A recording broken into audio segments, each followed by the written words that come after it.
रख रही हूँ, जा रही हूँ, हाँ जा रही हूँ, धनिया लेने जा रही हूँ बस।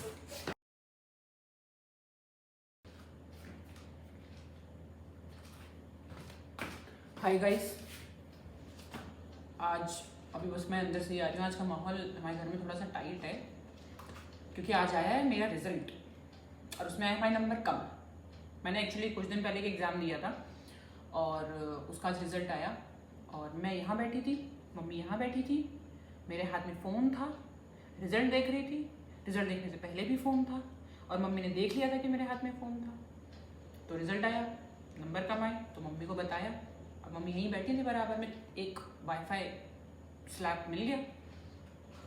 तो फिर मैं अंदर गई। फिर मैंने सोचा कि यार अब पूरा किस्सा तो हो ही चुका, डांट तो पड़ी चुकी है, खूब ताने भी मिल ही चुके हैं, तो इस पूरे किस्से को आपको कैसे सुनाया जाएगा।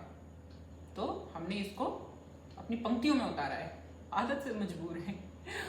तो इस चीज़ को मैंने पूरा लिख लिया और मैंने सोचा मैं आज आपको इसी को सुनाऊंगी, ठीक है। तो पर सबसे पहले प्लीज़ लाइक शेयर सब्सक्राइब। चलो आज का किस्सा सुनाती हूँ कि आज मेरे पेपर में नंबर कम आए थे। पर मैं सोच ही रही थी कि ऐसा हुआ क्यों। ऐसा क्यों हुआ? क्योंकि मैंने सवाल तो सारे लगाए थे। फिर पीछे से आवाज आई मम्मी की पीछे से आवाज आई कि नंबर तो कम आएंगे ही, खाने के बर्तन नहीं उठाए थे, बोतल नहीं भरी थी, कपड़े नहीं सुखाए थे, इसीलिए नंबर कम आए थे। अब मम्मी की बात में वजन तो था पर अपना पक्ष भी रखना है, पर ये बात थोड़ी लॉजिकल नहीं लगी मुझे। तो मैंने मम्मी से, हिम्मत देखो मेरी, मैंने मम्मी से पलट के बोलने की कोशिश करी।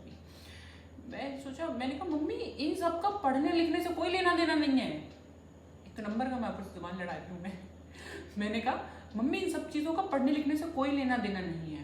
तो मम्मी बोली हाँ तुम जरा सा पढ़ लिख क्या लिए, अब हम जो बोलेंगे वो गलत है और तुम जो बोलोगे वही सही है। इसके बाद क्या था, इस वारदात के बाद भैया तगड़े लपेटे में आए हैं और मम्मी भी रुकी नहीं, बैक टू बैक थप्पड़ लगाए। फिर क्या था, फिर मैंने दोबारा समझाने की कोशिश करी। मैंने कहा मम्मी मैंने सब कुछ याद किया था और थ्योरम भी रटती थी, अब डिफेंड तो करना ही है ना। तो मैंने बताया, मैंने कहा मम्मी मैंने सब कुछ याद किया था, मैं सारी थ्योरम भी रटती थी। तो मम्मी ने कहा उससे क्या होता है, लेट तो उठती थी,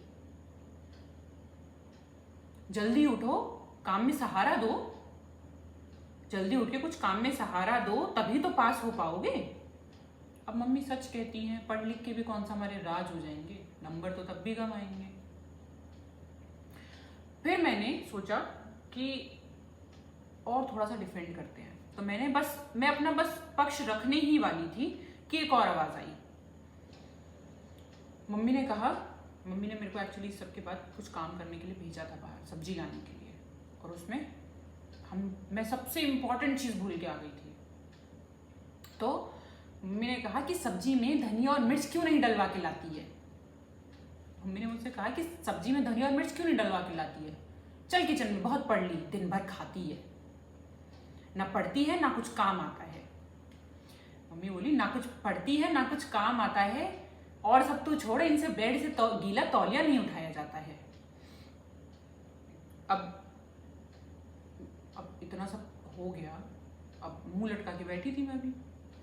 फिर 5-10 मिनट बैठे, जब लगा कि भैया अब उठ लेना चाहिए इससे पहले और माहौल गर्म हो, तो मैं बस उठ के अंदर गई और मैंने फ़ोन उठा के, यहीं चूक गए हम, मैंने फ़ोन उठा के बस नेक्स्ट एग्ज़ाम की डेट देखी।